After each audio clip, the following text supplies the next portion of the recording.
Hi, everyone. It's my great pleasure to have Christy Kesslering, Dr. Kesslering, back again to talk about cancer. Last time we talked about the link between cancer and metabolic health. Today's session, I thought we'd talk about the three biggest mistakes people with cancer make when they get a diagnosis and start thinking about treatments. How's that for a topic? I think those sound great. First, be sure to check out my new pamphlet. It's called Five Things You Need to Know About Cancer and Metabolic Disease. See it in the link in the description below.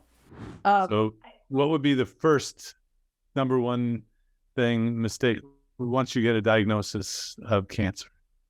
Well, I think the first thing, except in the very rare extreme emergency, most of the time a cancer diagnosis is not an emergency.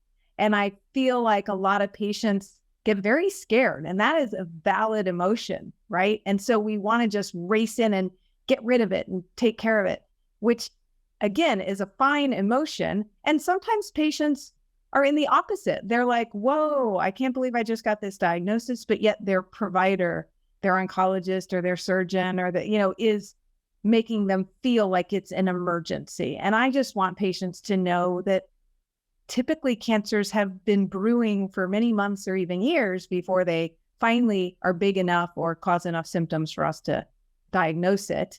And what we know, if we go back to our metabolism talk, we know that there is some good evidence that if we combine metabolic therapies, diet, lifestyle, if we use maybe some intermittent fasting or fasting mimicking diets like ketogenic diets during therapies, we actually can make those therapies maybe work a little better. We might help decrease side effects associated with treatment. And so I really, feel for the patients who feel like they are pressured into making quick decisions. And I don't think that that's necessarily the case. And if you hear in the conventional world, oftentimes they're like, get a second opinion. It's okay. You can always do that. And our insurances cover second opinions. And I would say that the same might go for looking into metabolic therapies or practitioners that can help them and guide them while they're going through treatment. So that's a big one. And it's totally understandable because I think when we hear that big C word, we all kind of freeze and we're like, oh my gosh, we've got to get moving. I bet there's a lot of searching of Google with that diagnosis. And many of my patients come back having done a lot of their own research. And I have to say that the internet kind of steers people toward this plant-based thing for cancer. What are your thoughts about that?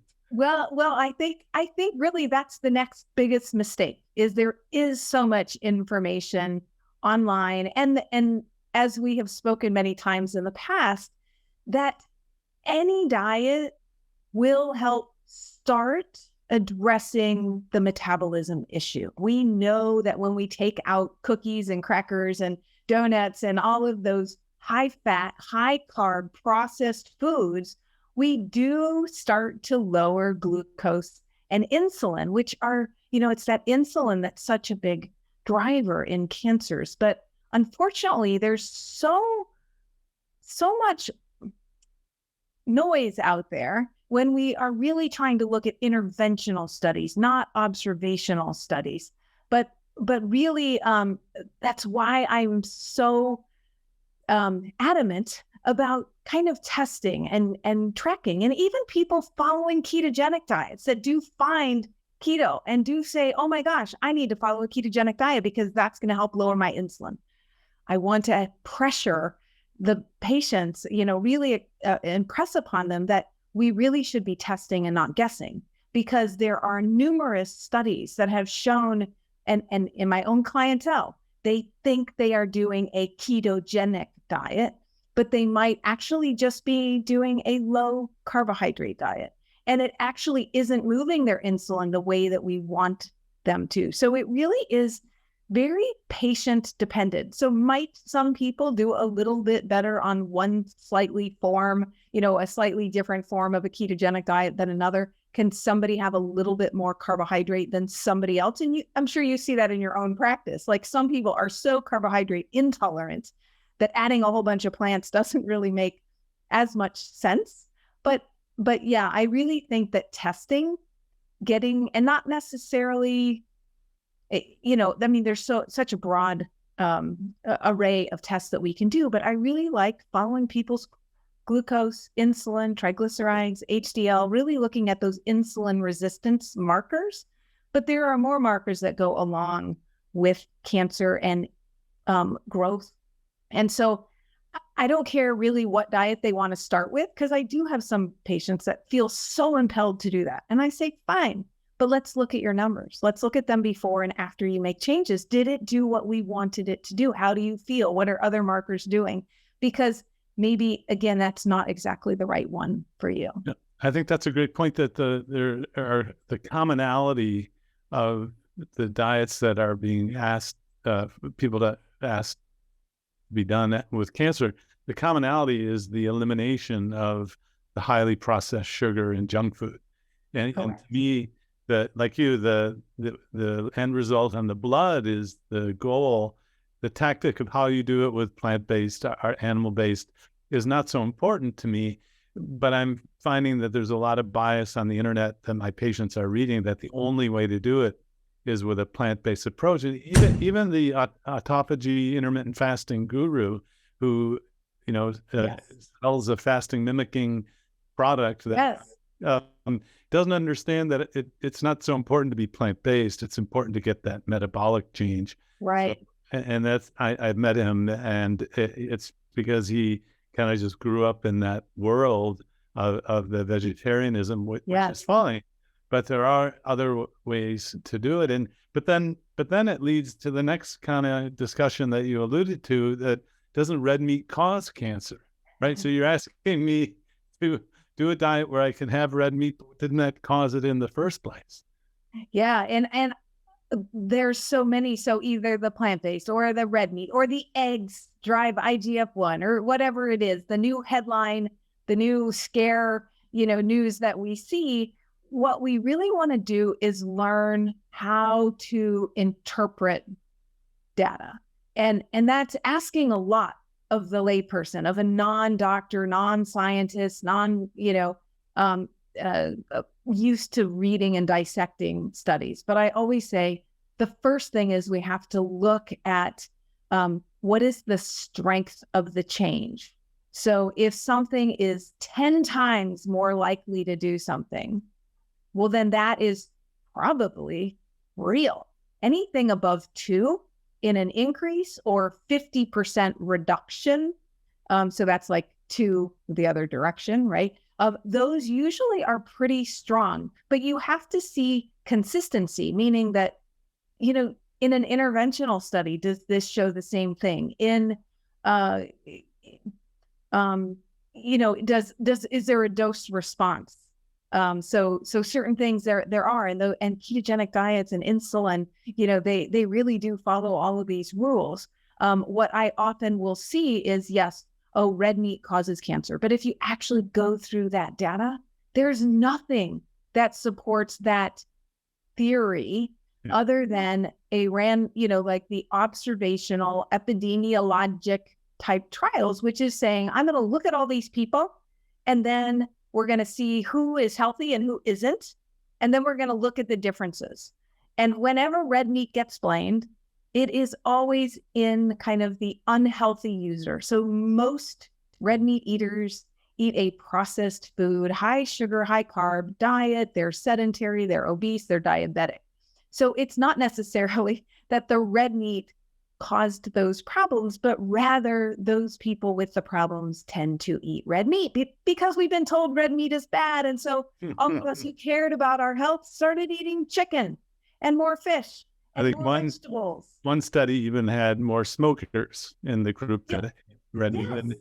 So, well, that's it's a barrier that is read about. And I, like you, I reassure my patients that in the context of what you're going to be eating now, that the red meat is not a factor to worry about. So let's say someone has a diagnosis, they want to take action, and sounds like you do some baseline testing. How would you approach your patient? Yeah, I usually get baseline testing in every patient that comes to see me. So even before I'm seeing them, unless they've had really good labs, which are often done by some other functional provider or, somebody outside of conventional care, because a lot of the doctors in conventional medicine, and I know I was in it for a very long period of time, is they're not checking insulin. They're not checking insulin like growth factor 1. They're not checking ferritin and fibrinogen and CRP and sed rate and LDH, lactate dehydrogenase, and all of these other markers that can give us clues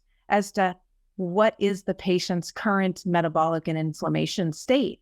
And then we can take those and then we can guesstimate, like, hey, wow, there's a lot of signal going on here. Like, let's maybe be really, really strict, or wow, even the way that you're eating, your inflammation markers look great. And this, so maybe we can, maybe be a little more lax in you, but let's test, let's keep testing, let's keep chasing. And then sometimes what I have, we talked about the fasting mimicking diet in this plant-based. Well, his fasting mimicking diet is severe calorie restriction.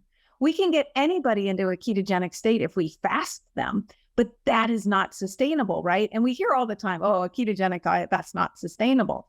Well, it is far more sustainable than a plant-based diet because we are bringing in adequate heme iron, adequate B12, we really are bringing in the nutrients that are needed to run our healthy cells efficiently. When we start to get into these micronutrient deficiencies, which we will do if we restrict meats, in my opinion, too long, or animal proteins too long, we do then start to get into a more compromised position where maybe our immune system isn't working optimally. How are we going to fight a cancer if our immune system is depressed? So again, anything in the short term, we are really resilient as human beings, right? So we can tolerate fasting for a while, or calorie restriction for a while, or nutrient deficiencies for a while. But at some point, the system will break down if we don't optimize the entire system. So I am always trying to come at it from an optimize the person standpoint. What's the latest read on, there was a big hype a couple of years ago about keto curing cancer, and I've always been a little cautious. I mean, and my advice is to always do this in combination. Yeah. With what a traditional oncologist recommends. What are your thoughts? Yeah. So the data is that it in theory, it might be possible. We don't have that data in humans very robustly, right? There are some mouse studies that look, but it is always an extremely small proportion of the mice. So even if it worked, it might work in a 1 out of 100, and I'm making those numbers up. It might be 1 out of 1 million. I mean, who knows? I think it's just more than that, right? Because they'll say, oh, do keto, it starves cancer. Well, if we don't eat sugar, our liver will make sugar. We will always have insulin on board because we are maintaining it. Insulin is still shuttling fuel where it needs to go. IGF-1 is still there. It's keeping our lean mass intact, right? We're always repairing muscle and keeping our bones healthy. So we're never going to turn off, and I even hear, okay, we got to block sugar and block glutamine and block that. You can't. Those are all necessary for survival. So I do think a ketogenic diet does take away the excess.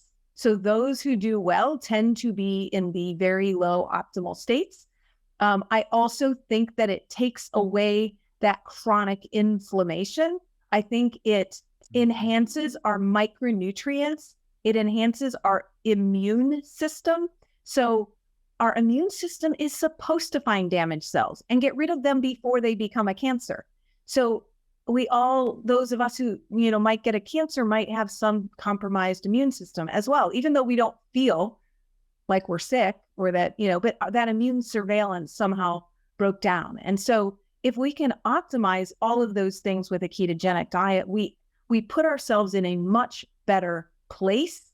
And all of the data that is available well, that I can find. And if anybody has anything else, I'm happy to look at it. But seems that a ketogenic diet really does just augment. It really is like powerful augmentation of the treatments that you have. So I do think that sometimes these oxidative therapies, is what we might need.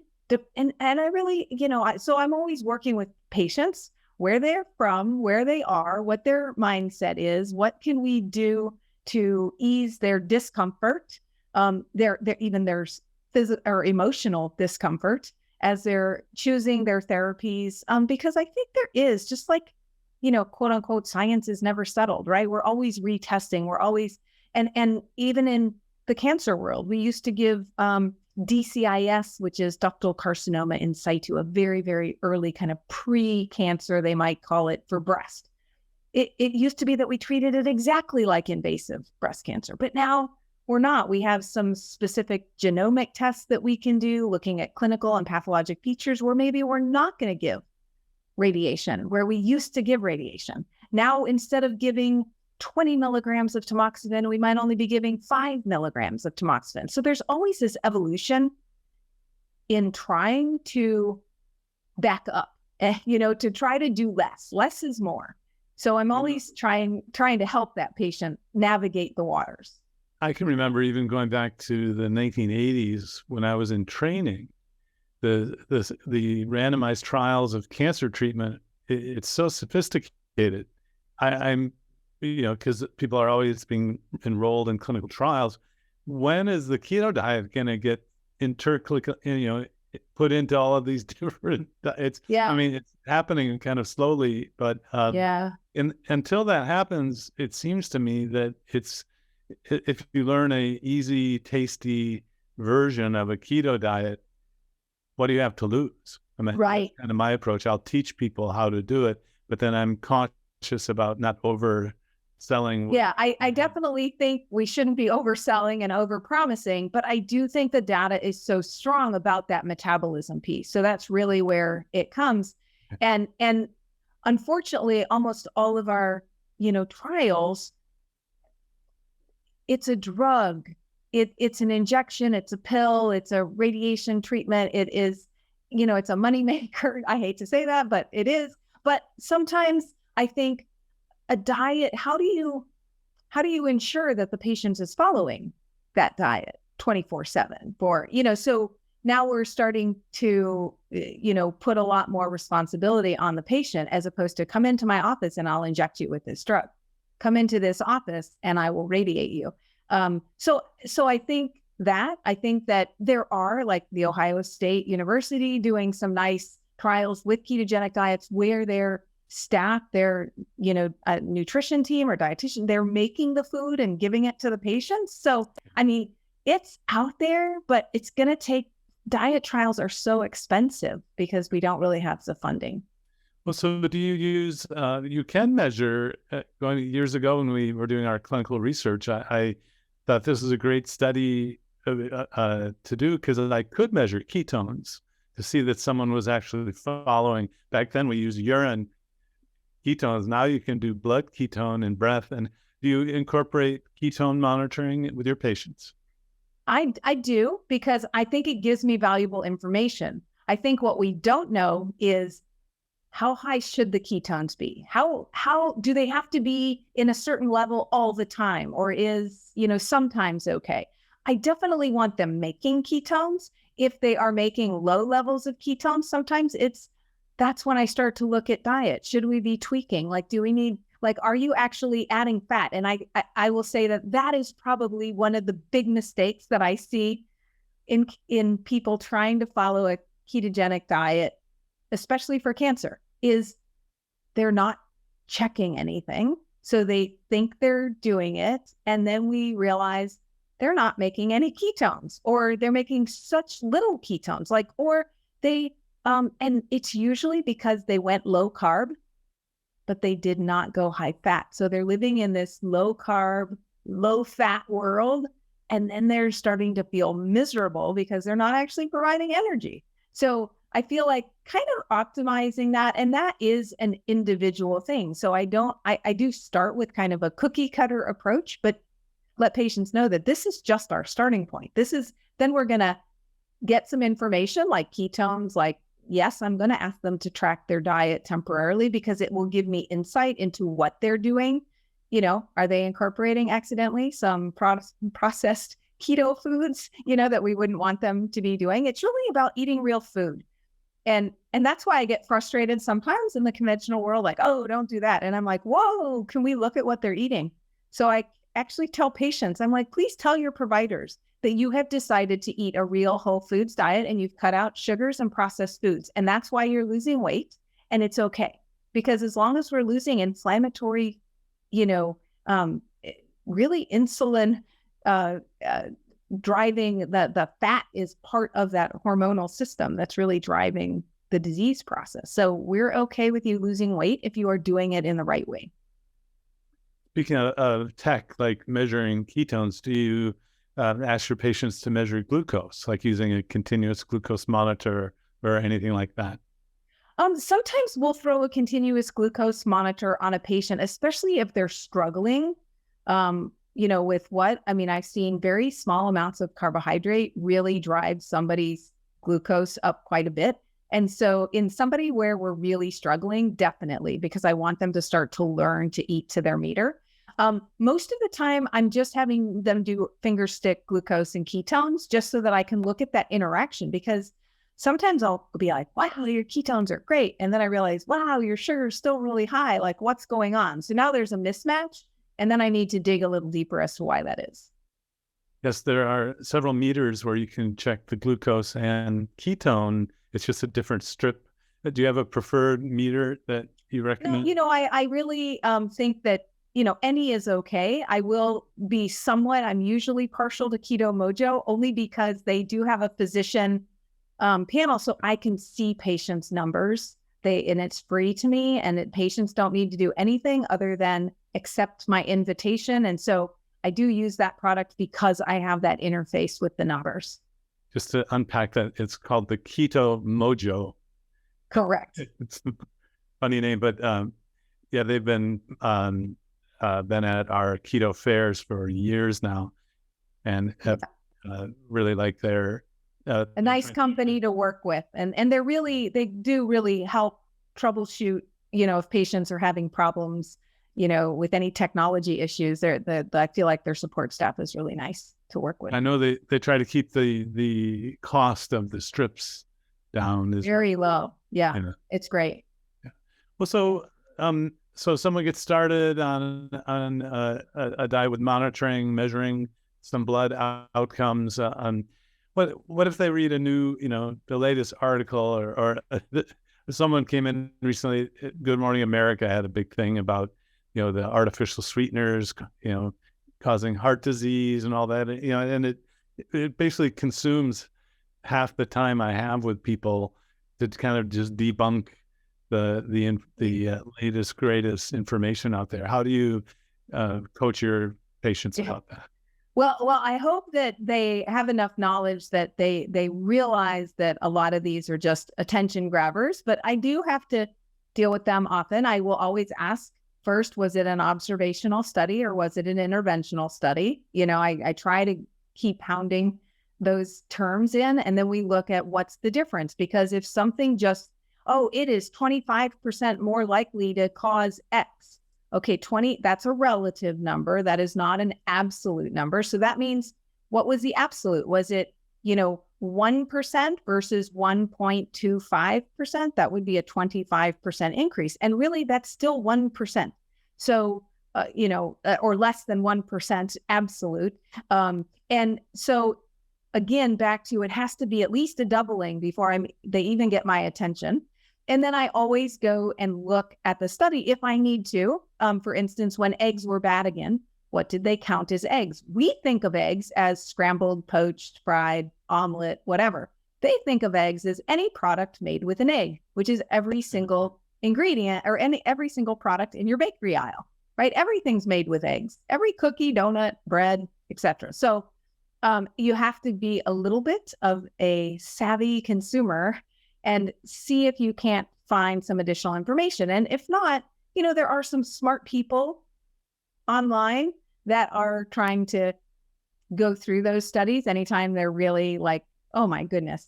But again, you could dig into these studies every day, but it's always back to, is it an interventional? Is it an observational? If it is an interventional, how big was the difference?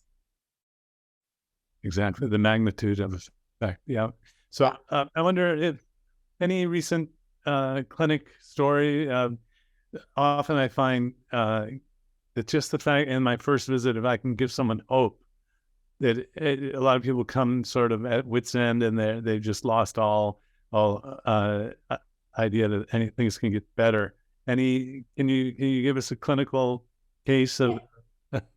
I mean, just the two most recent ones that I can think of are people who got their diagnosis, whether it was actually, one was at original diagnosis, one was at metastatic, locally progressive breast cancer, one was original diagnosis of colon cancer. Both of them found the metabolic health sphere, started their own version of a ketogenic diet. One of them had dramatic drops in tumor markers. One of them had visible improvement in the skin in the fungating tumor in her breast before they even started their conventional therapies. So again, they went on to start their conventional therapies, but they were already seeing improvement. And they're like, oh my gosh, I didn't understand sugar the same way, because a lot of people have already cut out sugar, especially cancer patients.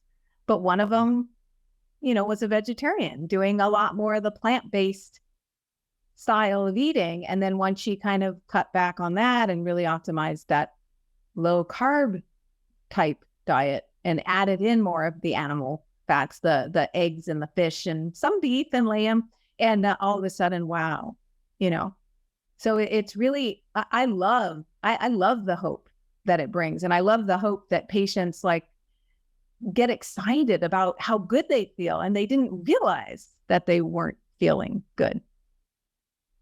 So, well, that's great. And just the term you use, the fungating is a term that we use when it's gnarly and you can see it. And to have a tumor get smaller like that that's not common. I mean, that's rare. So, and you definitely would not expect it in the conventional world without giving conventional therapy. They just don't believe that anything else is going to make a tumor move. But it's impressive what our bodies will help us do if we put it in the right state. Yeah, and the keto diet to me is just like this umbrella that we're teaching people not to eat all of the garbage out there, the sugars, ultra processed foods. And one of the main take home points just in nutrition in general is that starches get digested to sugars. So if you're having really starchy foods, it's going to be raising the sugar as well. And you want to protect yourself from that stuff somehow. We can call it keto, we can call it some other type of diet, but you want to minimize that stuff. And how about as a preventive tool? Before you even get a diagnosis of cancer, is there evidence that cleaning up your diet, say when you're middle-aged, will reduce your chances of cancer, or conversely, is bad food linked to cancer? Well, I will say that when we look at the individual foods, that's where we get into trouble with all of those observational studies. But there certainly is data on metabolism. It still is observational, but it's much stronger when we're looking at insulin, glucose levels. So yes, we know diabetics will have higher rates of cancer. We know that. So when we actually dig into that science and look at fasting glucose levels, there's a little stronger signal in sugar sweetened beverages and other things. But insulin really, or glucose, I should say, blood glucose is a little later to go up. Insulin starts going up first because more and more insulin to keep sugars low. So I wish that all of our primary care physicians and pediatricians would be drawing insulins, and we would be basing our recommendations on insulin levels. So I'm not going to tell someone, oh, when you're 40 and you start to put on your belly fat, that's when you should go low carb. No, we really should be starting it in childhood, because we are seeing so many early cancers. So it just gets younger and younger. Reminds me of the two other disease processes. So the prediabetes and diabetes takes, maybe even a decade to show itself. And then Alzheimer's, but once you have a symptom, that really means you've had something going on for 10, 15 years. Yeah. So take action now. Yep. Really. Yep. Yeah. Well, gosh, as always, great to talk to you, and thank you for sharing your knowledge. Really appreciate that. I hope we can have you on soon again. Thank you. It's been a pleasure. Take care now. Be sure to check out my new pamphlet. It's called 5 Things You Need to Know About Cancer and Metabolic Disease. See it in the link in the description below.